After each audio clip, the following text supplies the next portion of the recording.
When you asked me to go with you to visit the witness, I thought you wanted spiritual help. I never dreamed I'm sorry, Alan. I couldn't foresee this. I didn't know what... Wait a minute. Oh, what? Another shipwreck? No. I thought I saw something move. Near that bulkhead. I didn't see anything. Maybe my eyes are going bad still. Listen. You behind? Alan, look out!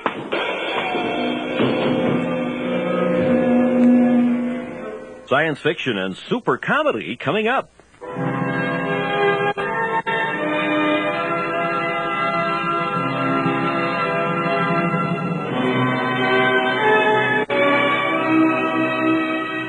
This is the golden age of radio theater. I'm Victor Ives, inviting you to join us now as we're going to turn back the clock to relive the golden moments of radio's yesteryear and bring you the greatest radio shows of all time. Our pair of shows this time, Dimension X and Fibber McGee and Molly. First, Dimension X. This is entitled Universe. This was first broadcast from Dimension X, November 26, 1950. And then again on X-1, the 5th month, 15th day of 1955. Adventures in time and space, transcribed in future tense. Dimension.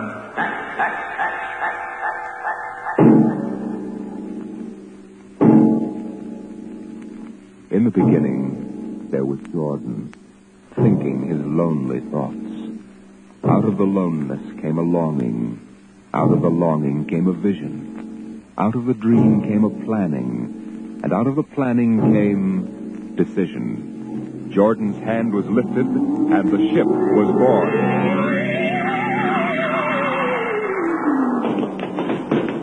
You, look out! Are you all right? Yes, it missed me. What was it? A mutant with a slingshot. I think it dashed down that passageway. You want to go after it? We never catch it, Alan. It's probably 12 decks above us by now. I didn't think they ever came down this far. Patrols usually get them before they reach this level. They get more daring with each generation. This one looked like a female. Male or female, it might have killed us. I told you this trip was pure foolishness. Climbing 24 deck levels to hear a crazy old man rave. We're almost there now. Compartment X-15, level 24. This is the place. This area smells as if it hadn't been visited by a sanitation crew for generations. Part of the ship is almost deserted.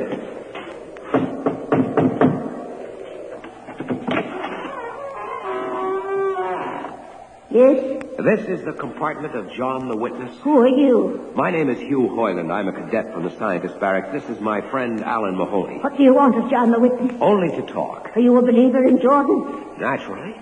I have heard that there are those among the younger scientists who doubt the word of Jordan.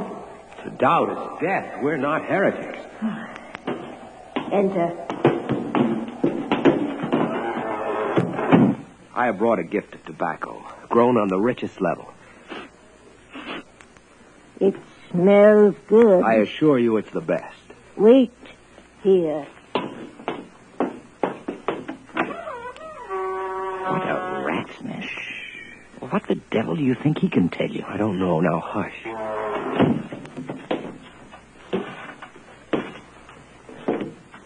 Well? You are John the Witness? I am? Good eating to you. I am Hugh Hoyland. This is my friend Alan Mahoney. What brings the gentleman of the scientist class to my humble apartment? I have heard that you and your parents before you have long been keepers of the legend of the ship. Since Jordan gave the word. I am anxious to hear the word as Jordan spoke it. Why? You see, among the young scientists, there have been some who talk against the word. Regulations against such heresy? Some of them say the ship has no purpose. They say that we're here accidentally. That we have no more grace in Jordan's eyes than the most deformed mutant who dwells in the highest level of the ship. What shall I say to you? I wish to hear the word from the mouth of one who knows, that I may become more convinced. Sit. You have gift for the witness? The finest tobacco. Good. I will dim the light. Now, pay close attention, for these are the words as my father's father's father gave them to his son's son's son. This is how the ship came into being. How our people were created. In the beginning, there was only Jordan, thinking his lonely thoughts. In the beginning, there was darkness, formless and dead.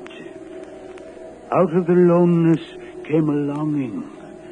Out of the longing came a vision. Out of the dream came a planning. And out of the planning came decision.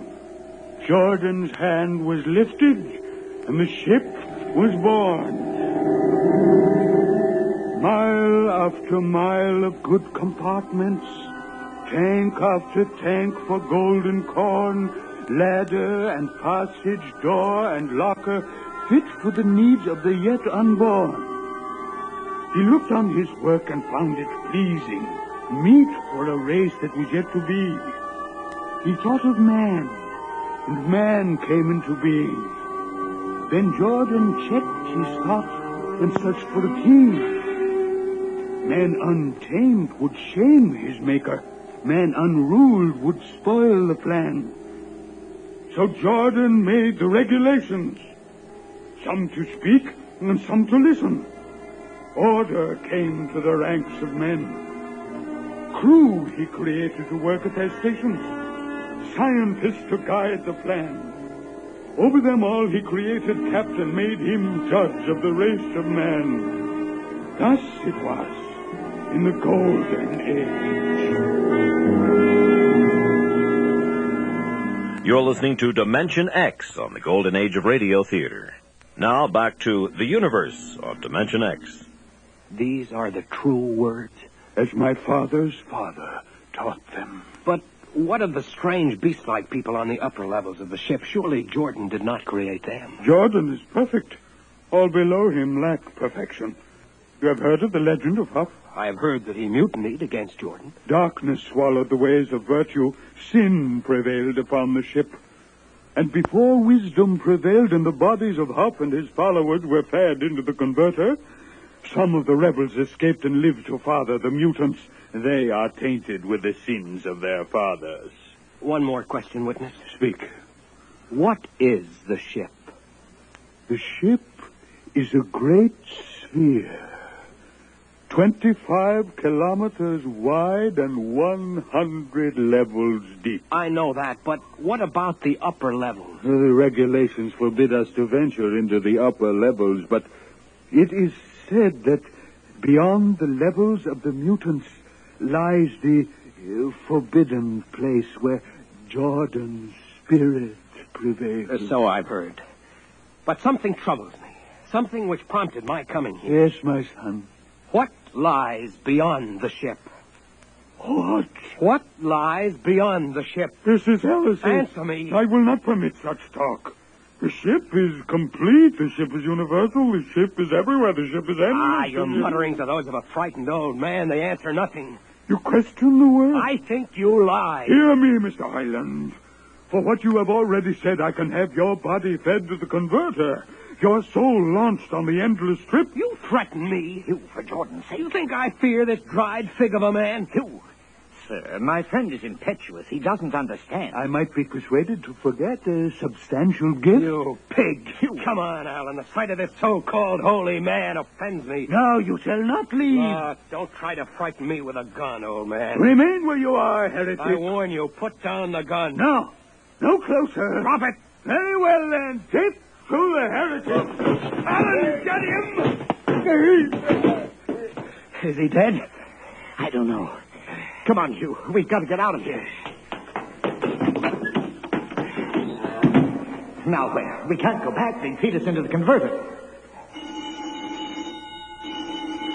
What's that? The old woman must have turned in an alarm. Come on, the patrol will be here in no time. Where can we go? The upper levels. But the mutant. We'll have to take our chances.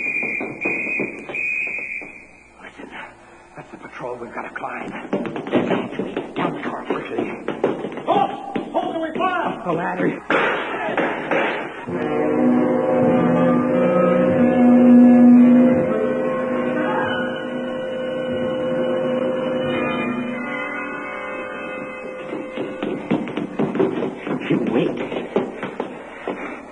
How far are we from the outside wall? Judging by the slope of the deck, about 2 miles. Mutant territory. Come on, we'll try this passageway. Hugh, What? I don't know. I feel as if we're being watched. It's your imagination. Perhaps not. It's only a ship's rat. Get a grip on yourself. This is as big as a dog. Come on. I can't drag myself much further. We've got to find a compartment with water. Oh, if only you hadn't asked him that stupid question. There's no use going over that. Why did you do it? Why? Alan, I've been thinking about it for a long time. And when he began to give me those stupid pat answers, well, I just saw red, I guess. But who are you to question the ways of Jordan? When you asked me to go with you to visit the witness, I thought you wanted spiritual help. I never dreamed I'm that... sorry, Alan. I couldn't foresee this. I didn't know. Wait a minute. Oh, what? Another shipwreck? No. I thought I saw something move near that bulkhead. I didn't see anything. Maybe my eyes are going bad still. You behind? Alan, look out!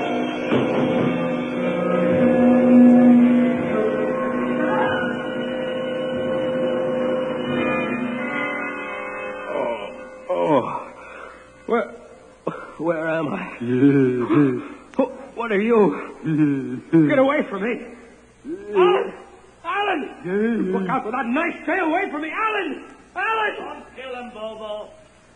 Not yet. Who are you? Must forgive my friend Bobo. Like so many of my people, he's rather impetuous where members of the so-called super race are concerned.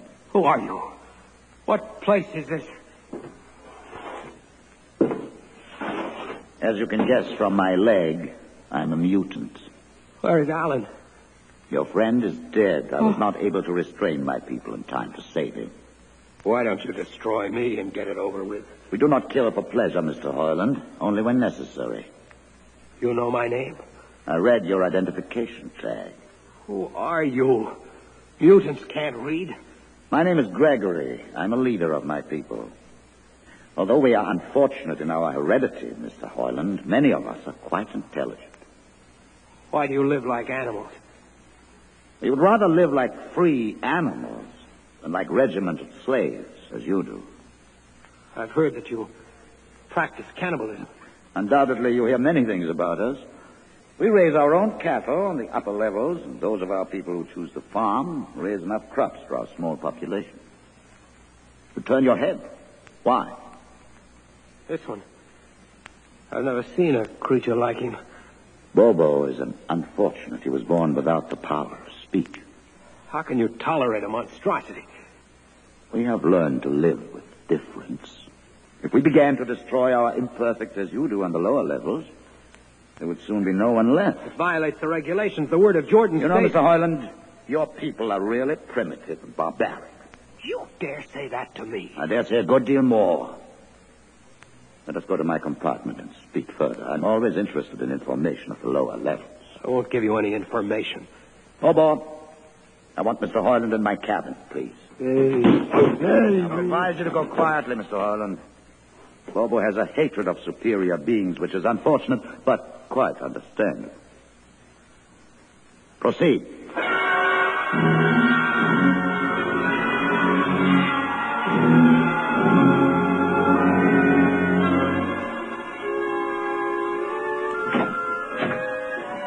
Enter, Mr. Hoyland. This is where you live? Yes. But you have books. Stolen from your libraries, Mr. Hoyland. Compton's Astrophysics. The Philosophy of Interstellar Navigation. Celestial Mechanics. You have read these? Most of them. Why did you bring me here? What do you intend to do? Do you believe in Jordan, Mr. Hoyland? There is no other belief. And the trip? I suppose you believe in the trip, too. Well, what else is there to believe? When you die, your remains are fed to the converter, and your soul makes the trip. And where does the trip take you? Why, to Centaurus, of course. Huh? And what is Centaurus? Why, Centaurus, mind you, I'm just telling you the orthodox answer. Centaurus is where you arrive when you've made the trip. A place where everything is happy and everybody's happy and there's always good eating. It's mythological, of course. And you believe this? The peasants believe it, literally, but many of the younger scientists like myself know that it's figurative, symbolic. Why do you ask? Didn't it ever occur to you, Mr. Hoyland, that the trip is exactly what your peasants believe it is? That the ship and all the crew were actually going someplace? Moving? The ship can't go anywhere. It already is everywhere. Imagine a place bigger than the ship, much bigger, with the ship inside it, moving inside. But there can't be any place bigger than the ship. There wouldn't be any place for it to be. Oh, for heaven's sake. Listen, you know the lowest level? Yes. If you started digging a hole in the lowest level, where would that hole go? Where would that hole... Oh, no, it's forbidden to think such a thought. Where would it go? No, I can't think about it. Bobo. Bobo, we're going to take Mr. Hoyland to the place. Where are we going? To the top level. But it's certain death. Nonsense. I've been there 1,000 times. Come along. No, I won't. You can't make me. I think we can. Now, shall we proceed peacefully, or shall I have Bobo persuade you? You're listening to the Golden Age of Radio Theater. Now back to Universe by Robert Heinlein. Open the door, Bobo. Inside.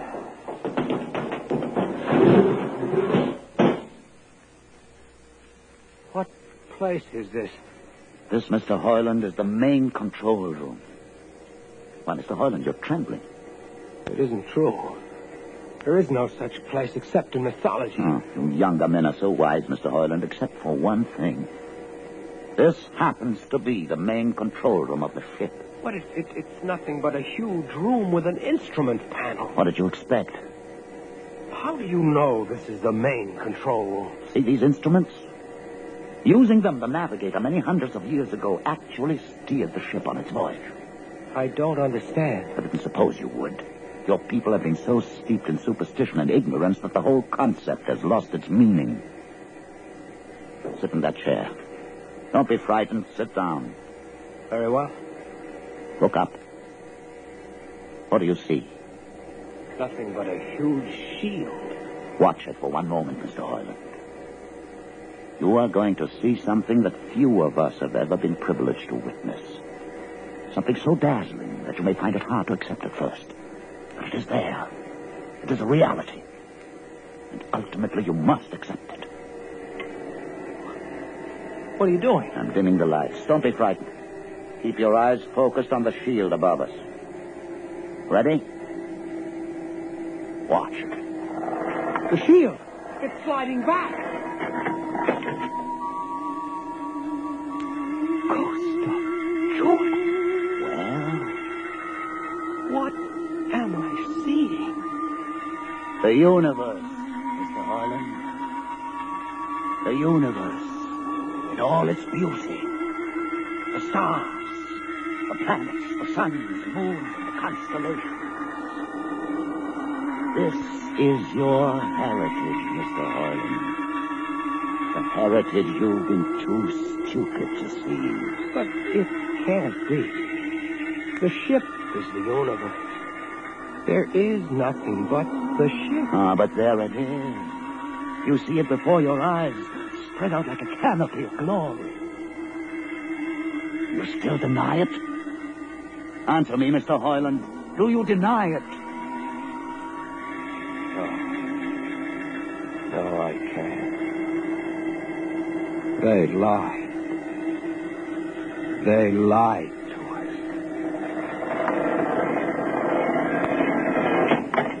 Good. Why did you close the shield? You will see it again if you're not afraid. I'm not afraid. Many times. I've shown this to others of your people whom we captured, and though they saw it before their very eyes, they would not believe it. Tell me about it. Tell me about the ship, about the universe. What are these things? How did this come about? Many thousands of years ago, on a planet like those you've just seen, a planet called Earth, a scientist named Jordan decided to build a ship that would carry men from one planet to another. For many years, Jordan and thousands of others studied and planned. And when they were finished, they built the ship. A ship so large that it had to be assembled in its own orbit beyond the place called the moon. 60 years it took them to construct. And when it was finished, a whole new science had been conceived. Then the trip was begun. The trip that was to land a colony of Earthmen on a far-off planet called Centaurus. Millions of light years beyond the furthest planet ever reached before. How do you know these things? Among my books are the log which Jordan himself kept, and the records of the journey for the first 40 years. What happened? There was a mutiny. A man named Huff led a rebellion of those who wanted to turn back. In the struggle, the navigators were killed, and the crew fell into a state of anarchy. In the years to follow, small groups of men tried to organize the ship for navigation, and each time they failed. Finally, the whole idea was abandoned.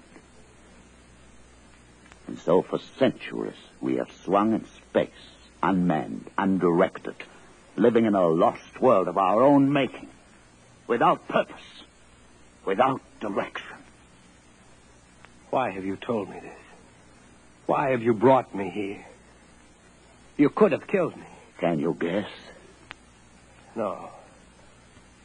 No, I can't. Unless... But it would be too fantastic. Well? You want to finish the trip. Yes, that's it. What would it take to do it?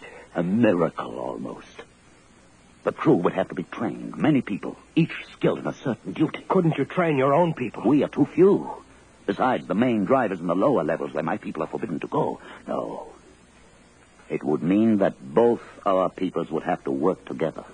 Our differences encouraged rather than denied. It can be done. You showed me. You can show others. I can show them. Can you? I'll see the captain himself. I have an uncle on the central board. I'll tell him what I've seen here. And do you think he'll believe you? Send one of your people with me. That's asking a good deal. I'm risking a good deal by going back. Very well. Bobo will go with you. He can't talk. There will be no need for talk. I will write a message guaranteeing safe conduct for a group of unarmed scientists to visit the main control room. Bobo will take you safely through our territory. What happens when you reach your own level is up to you.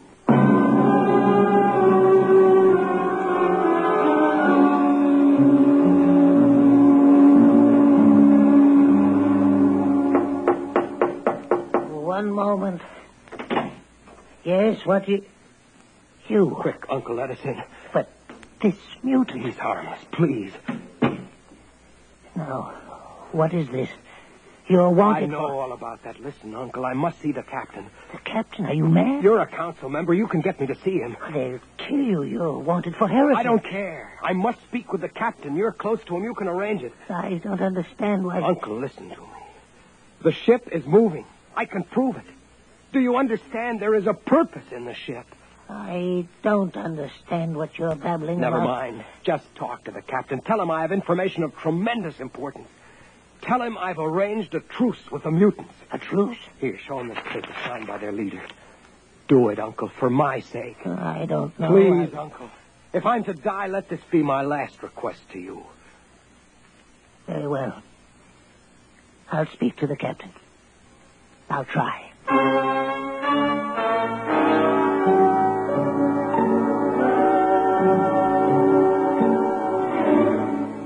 Can you say, Mr. Hoyland, that you saw this with your own eyes? I swear it, Captain. I swear it on the word of Jordan. Let me see that paper again. What do you think, Commander Erst? I don't know, sir. It might be a trick. I guarantee you safe conduct. If these things are as Mr. Hoyland reports them, it would pay to risk a few lives. The man is a convicted heretic. Still, we mustn't discount his word entirely. He has a safe conduct. The mutant risked its life coming with him. I think we might investigate. You will do it? I'll have an expedition outfitted. Dismissed, Mr. Hoyland. Thank you, sir. Thank you. Captain, do you... Commander Erst. Sir. You'll make the necessary arrangements for an expedition. I trust you understand. Perfectly, sir. Perfectly.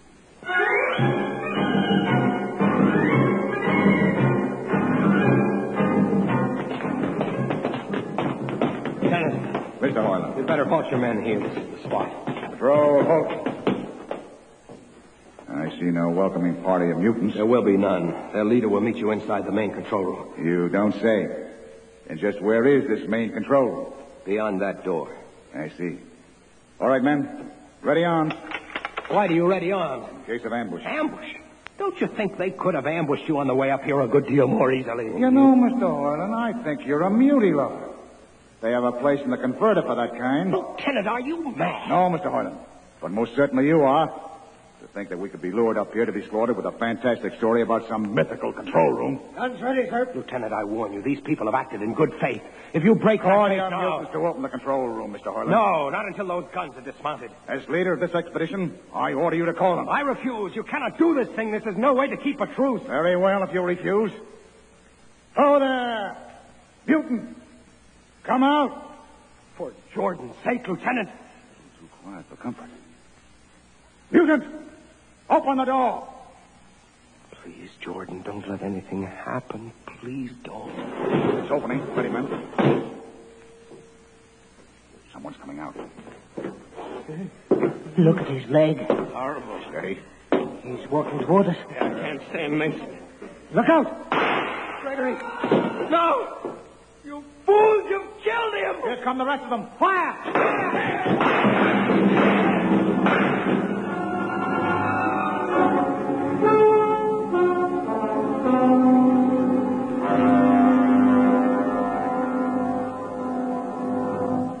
That should teach them a lesson they won't forget. All right, men. Inside the room. Orland, you're under arrest as a conspirator in this ambush. Ambush, you fool, you blind, stupid fool. That'll be enough. Have you been inside this place before? Yes. What's all this machinery? These are the controls he would have used to steer the ship. He's gone out of his mind, Lieutenant. Steer the ship? Who? The leader. The one you killed. This ugly mutant? This ugly mutant happened to be a man of true greatness. You're mad. Am I? This man had a vision which could have saved you, but you chose to kill him because you couldn't stand the sight of his difference from you. I'll not listen to these ravings. Close your ears. Shut your minds against the conscience that tells you it's wrong to kill. That tells you that your need to be arrogant only proves your inadequacy to yourself. Shut him up. Don't listen to him, man. You can't shut your ears. My words sting you. You cannot shut your mind. And you cannot shut your eyes. Don't do this. The roof. It's moving back.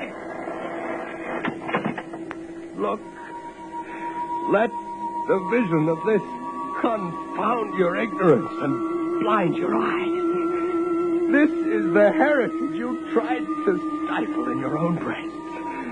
This is the heritage of stars and open skies for which men have yearned for centuries. Try to destroy this, and you will only destroy yourselves. Death to the heretic. Kill me if you choose. But I say to you that this you cannot keep from our people.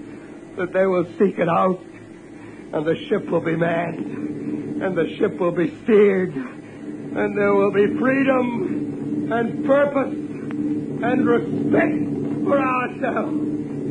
This is your heritage. Look upon the universe. Kill him! Kill him!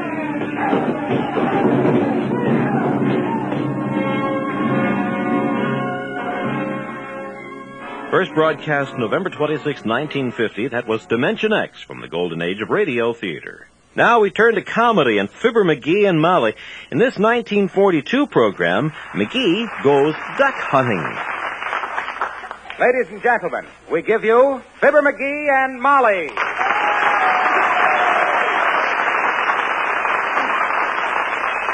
But first we give you Fibber, who with his honor Mayor Latrivia is sitting in a duck blind at the edge of Mud Lake. They're loaded down with lunch baskets, shotgun shells, and blankets. And the bottom of the boat is completely covered with no ducks whatsoever. Now, quit crabbing, Latrivia. You'll get some ducks. People go hunting with me never fail. And why? Because I'm a natural hunter. Got an instinct for stalking game. Now, a hunter's got to learn two things. First, the habits of the game he's hunting, and second, silence. Silence is very important, Latrivia. A hunter that can't keep his mouth shut is liable to scare all the game away, you see? On the other hand, a fellow that keeps gabbing all the time hasn't got his Oh, time... goodness sakes, will you keep quiet, McGee? Not so loud, Latrivia. That's exactly what I was talking about. You're too gabby. I'm too gabby. I haven't said 3 words since we got here this morning. I'm too cold. Well, I'm cold, too. That's why I talk. Figure while my teeth are chattering, I might as well make them useful. Now, before I started as the expert hunter... McGee, look. What's that? Where? Flying this way. Over to the right. In a V formation. Ah, that's a bunch of Army planes. Put down your gun and wave to them, Latrivia. Those are our boys. Hi, boys! Happy landing! Yoo-hoo!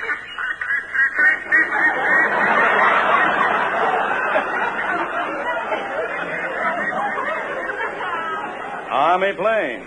Quack, quack, quack, quack, quack. Who was the one in front with the yellow bill? Jimmy Doolittle? Oh, doggone it, they look like Army planes. Ducks have got no right to fly in a V formation while there's a war on. It's too confusing. Oh, don't be so silly, McGee. Ducks have always flown in a V formation.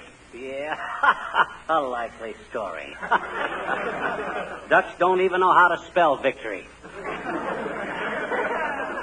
Give me that stuff, Latrivia. I know my ducks. I was a professional duck hunter once.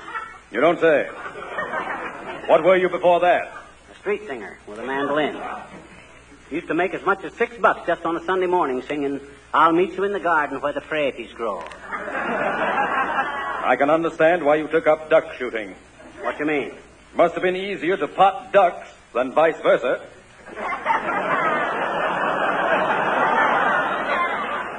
I don't get it. Hand me the thermos jug. I want some hot coffee. Thermos jug? Yes. I'm half frozen. It's under the seat there. I tied a rope to the handle so it wouldn't fall overboard. Oh, here. Here's the rope. Hey, this ain't a thermos jug. This is an anchor. And what, may I ask, did you throw over for an anchor? Oh, gee whiz, how did I know? Hey, hand me my shotgun, quick. Here comes 3 of them right over our heads. You take the one on the right, I'll take the other 2. McGee, don't shoot. Stop it. Put your gun down.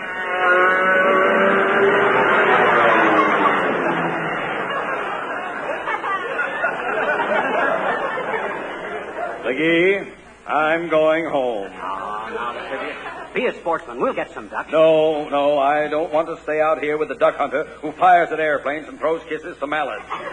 Who throws the coffee overboard and offers me a cold anchor to drink. Who chatters away like a magpie with, "Look, McGee, here they come. My first shot. Keep your head down." Oh, boy, there's a million of them.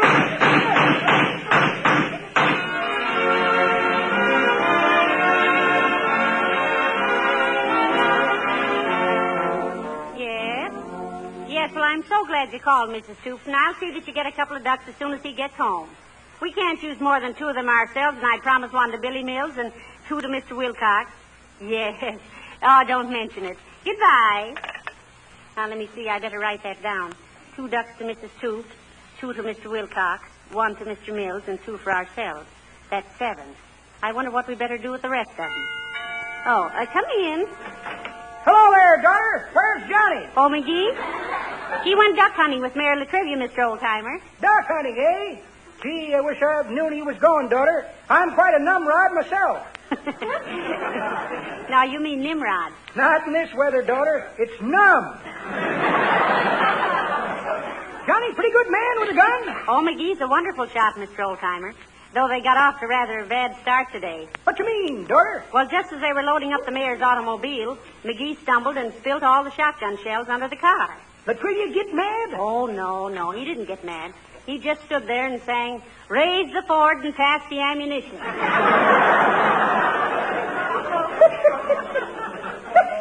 That's pretty good, daughter. But that ain't the way I heard it. The way I heard it. Hey, if you have any ducks left over, give me one, will you, daughter? Why, certainly, Mr. Oldtimer. Thanks, daughter.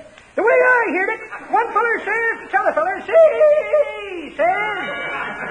Come in. She says, "Come in." Oh, for goodness sakes, I'll open it for them. McGee! Take some of this stuff, Molly. Take the lunch bag. Hey, Oldtimer, grab this shotgun. Here. Sure. Take the blanket, somebody. I'm about ready to fold up. Oh, you poor lad. You do look tired. Here, sit down here. Where's pairs of ducks, Johnny? I only got one. Boy, what a day. Take my shoes off, will you, Molly? Of course I will. I'll run up and get your slippers for you, too. Only one duck? Yes, only one duck. You want to make something out of it? Well, I promised him one if you got a lot of them, McGee. Promised me one anyway. I did not. Did too. She did not. She did too. I did not. You keep out of this, you little... Oh, excuse me, Joe. Hey, where'll I put the shotgun, Johnny? Oh, I'll lean it in the corner there. Any place. You sure it isn't loaded, dearie? What do you mean, loaded? What kind of a hunter you think I am coming into the house with a loaded gun? Pull the trigger and see for yourself. Okay. There, you see? Only a fool would keep a gun loaded when he was coming. Oh. Well, you ain't a complete fool, Johnny. You unloaded one barrel.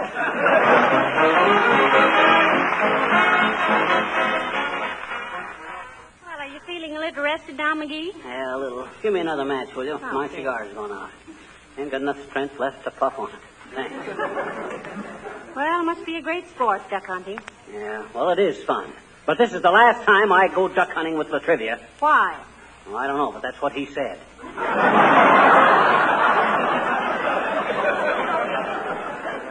No sportsman.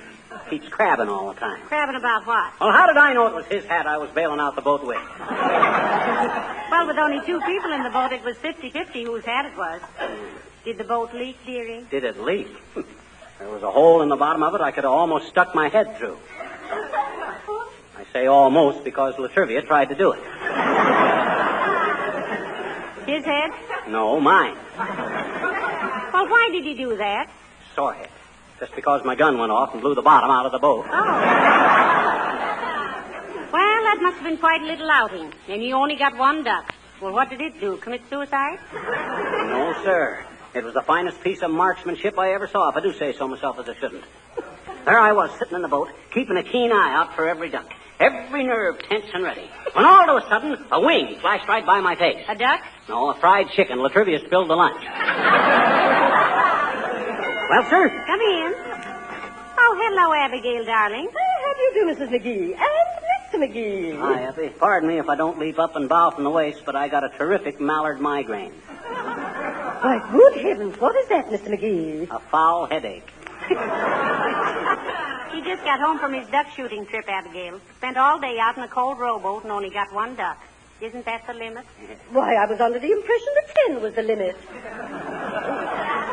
It is, but both me and Latrivia were hunting under the worst possible conditions, Uppy. Oh, really? How so? Well, McGee was with the mayor, and the mayor was with McGee. Now, if you can whip up any worse conditions than that, we'll shoot it in Technicolor. Next time I'll go alone, not with an amateur like Latrivia. I just met him down the street, Mr. McGee. What did he have to say, Abigail? Well, he said Mr. McGee was the biggest bore he'd been out with since he left the coast artillery. Oh, he did he? Why, that... He said that Mr. McGee was really a boon to wildlife, and he didn't mean Daniel. Now, look here, Uppy. If he said... And he added that you were a born woodsman, particularly from the neck up. Oh, my goodness, now, I don't think that was And he very... concluded his remarks, Mr. McGee, with a comment that you couldn't hit a duck with a napkin if it was on a blue plate special. Why, that big blowhard. He'd never even seen a double-barrel shotgun before. Didn't even know what it was for. He didn't really? No, he had one barrel full of cigarettes with a cork in the end of it. Why, if I... How many ducks did you get, Mr. McGee? He got one, Abigail. Oh, how many did Mayor Latrivia get? That's beside the point. What I'm trying to say How is... many did he get, Mr. McGee? How many he got is immaterial. Anybody that was... How many? 9. And why? Because he shut with his eyes shut, that's why. If I was ever shut with my eyes shut... I'm sorry. I must be going, Mr. McGee. And don't apologize for not being able to give me a duck. Mayor Latrivia gave me 2 of them. Goodbye, Mr. McGee. Goodbye, Abigail. So long, Uppy. And next time you see Latrivia... Oh, I knew I'd forgotten something. Here, Mr. McGee. The mayor wanted me to lend you his wristwatch, just to make it mutual. Make what mutual? He said that anyone who survived a day's hunting with you was living on borrowed time. There's nothing like outdoor life to make men real pals, is there, McGee? I'll pal him. I never been so insulted in my life.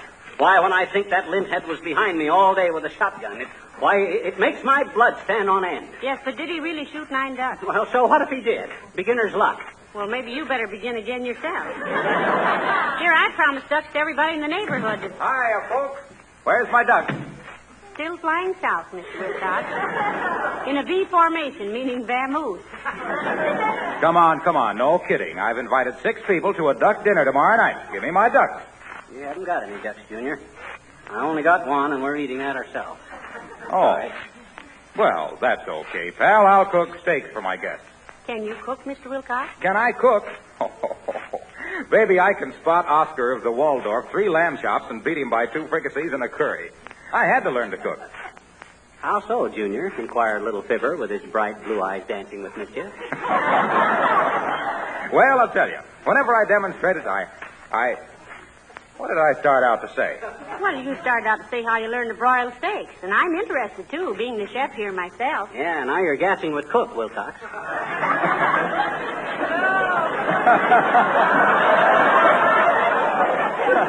Well, housewife said, well, that's all very well, Mr. Wilcox, but you're just a man. You don't know what it is to work in a kitchen all day. So I learned to cook. Yes, but did it help any in your selling? It certainly did. The first time I ever spilled peach preserves on the linoleum, I discovered that nothing preserves linoleum as peachy. You don't like it? No. Okay, I'll try again next Tuesday. From November 3rd, 1942, you're listening to Fibber McGee and Molly. We'll be back in just a moment. Now back to Fibber's duck hunting expedition on the golden age of radio theater. Imagine that guy as a cook, Molly. Yes. I'll bet the only way he could get a lamb in the stew would be to make like a wolf. Speaking of cooking, McGee, I better get this duck ready for dinner. Ah, boy, duck dinner. Ha. Roast duck and wild rice. I'm so hungry I could eat the drumstick off a card table. Believe? Come in. Hi, mister. Oh, hi, little girl. You better run along now and don't bother me. I'm tired. Why? I've been hunting and I'm all in. Oh. What happened to me today shouldn't happen to a duck. And almost didn't. What you got in the paper bag, sis? Jelly beans. Oh, boy, jelly beans. Mm-hmm. Got any black ones? Sure I have, I betcha. How's about divvying up with your old pal, huh? I ain't had any black jelly beans since I was saddle high to a tricycle. Will you tell me a story if I give you something, will you, please? Will you? You drive a hard bargain, sis, but it's a deal. Phony over the jelly beans. Okay. Hey, Oh, not so many, gee. I only took 5. Don't be such a cheap-fisted little tight skate. It ought to be worth a dandy long story then, mister. Okay. Did I ever tell you why the leaves turn red in the fall and green in the spring? Yes. Well, what do you want for 5 jelly beans? Ernest Hemingway? The reason the leaves turn red in the fall, sis, is because red is a stop sign. It means stop. Put on your warm clothes. Stop. Close the door after you. Stop. It's almost Thanksgiving. Stop. Get out your sled. Oh, heavenly day. And the reason the leaves turn green in the spring is because green means go. It means go out and play. Go pick the wildflowers. Go get out your bathing suit. Go and... Hey, mister. Huh? Look, I don't begrudge you the jelly beans, but I don't go for that heavy-handed whimsy.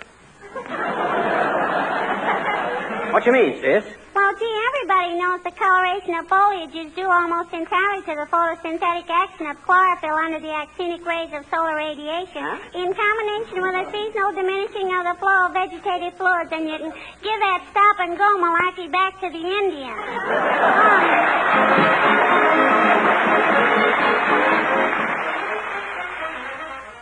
That duck smells good. It really does, doesn't it? Yep, my mouth is watering so hard my teeth just went down for the 3rd time. Say, McGee, you never did tell me how you happened to shoot this one duck. Oh, say, I guess I didn't at that. Well, sir, there we were, keeping a sharp eye out for ducks. That is, I was keeping a sharp eye out. Latrivia is too nearsighted. I didn't know that. Sure, astigmatism or something. Bit himself in 5 places one night eating spare ribs. Well, anyway, there we were on the alert, when all of a sudden, whoosh, over come this beautiful duck, out of no place. The trivia just sat there like a moat, all flustered, but I was cool as a cucumber. And just as green, according to him. Well, anything that guy says you can take with a dose of salt. Well, sir, With a smile of confidence, I draws a lead on him. On the mayor? No. On the duck. Closer and closer he comes. Oh, I wonder who that is. Come in. Hello, Mrs. McGee. Hello, Miss Leanne. Well, hello there, Mr. Wimple. Hi, Wimp, old man. What if you know if I'm not being too optimistic? No, nothing much new, Mr. McGee. May I? May you what, Mr. Wimple? May I pick up the duck Mr. McGee promised me? Well, I'll tell you, Wimp, it's like this. I didn't have very good luck today. Only got one duck.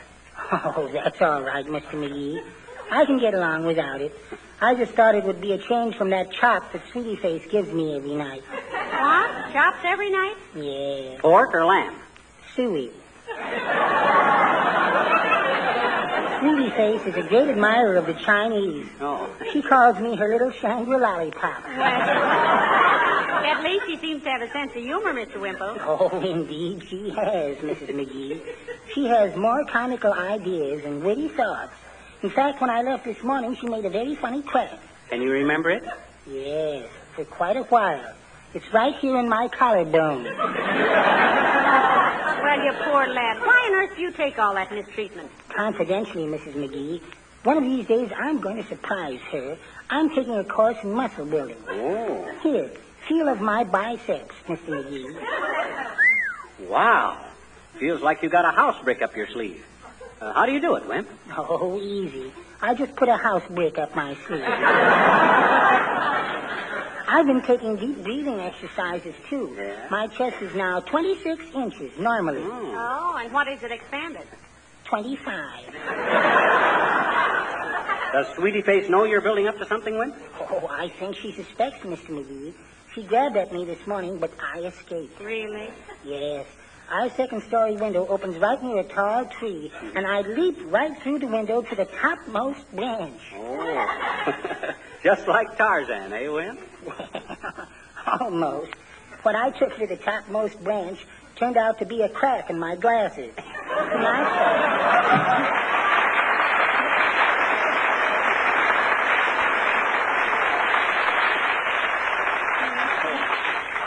Pathetic little mug, isn't he? He certainly is. Hey, ain't that duck about ready? Well, it should be in just a few minutes, dearie. I better baste it once more before it... Oh, for the love of Mike. Why 79 Wistful Vista, Molly McGee speaking. Who? Oh, yes, indeed. Oh, you did? All right. Yes, I'll be sure and tell him. Thank you for calling. Goodbye. Molly, if anybody else calls or phones before I fling a fang into that duck, I'm going to ignore him. Well, I don't blame you, dearie. Well, let him wait. I got that bird the hard way. One shot in a million. Now I want to enjoy it in peace. Who was that that called? Toby the butcher. He wants to apologize. Apologize for what? He overcharged you 17 cents on that duck you bought. That's the Fibber McGee and Molly Show from the Golden Age of Radio Theater, November 3rd, 1942. In just a moment, we'll be back to talk about Dr. Weird. Our Rochester listener wants to know what show had Dr. Weird. Well, I'm sure you're referring to the show The Strange Dr. Weird, a chiller drama directed by Jock McGregor and sponsored by Adams Hats. The Strange Dr. Weird was played by Maurice Tarplin, and Dick Willard was the announcer on this 15-minute mutual show. I can't say I remember the program, but I know one of our listeners in Rochester does, and that's all that counts. This is Victor Ives, hoping that we can count on you to join us next time we turn back the clock to relive the golden moments of radio's yesteryear and bring you some more of the greatest radio shows of all time.